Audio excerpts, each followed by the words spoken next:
দেখো আমাদের কুঁদরি গাছে এতগুলো কুঁদরি একসাথে ধরেছে যে আমি ডালটাকে মালার মতন করে পরে নিয়েছি। আর একটা গাছে যদি এত পরিমাণে কুঁদরি ধরে তাহলে কার না কুঁদরি তুলতে ভালো লাগবে বলো। আমাদের তো আজকে কুঁদরি ভাজা হবে। কুঁদরি ভাজা খেতে আমার খুব ভালো লাগে। তোমাদের কার কার ভালো লাগে কমেন্টে বলো। আর তোমাদের ওইদিকে এই সবজিটাকে অন্য কী নামে ডাকে সেটাও আমাকে কমেন্টে জানিও। আর কুঁদরি গাছ না তোমরা বাড়িতেই লাগাতে পারো, কারণ এই গাছটার সেরকম কোনো যত্ন করতে হয় না।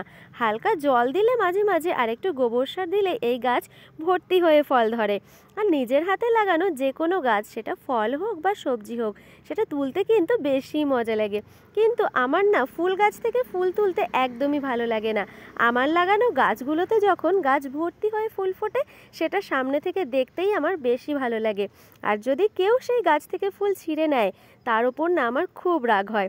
আর দেখো তোমাদের সাথে কথা বলতে বলতে আমার কিন্তু সব কুঁদরি তোলা হয়ে গেছে। ভিডিওটা কেমন লাগলো কমেন্ট করে জানিও। আর যারা নতুন আছো আমার চ্যানেলটাকে সাবস্ক্রাইব করে দিও।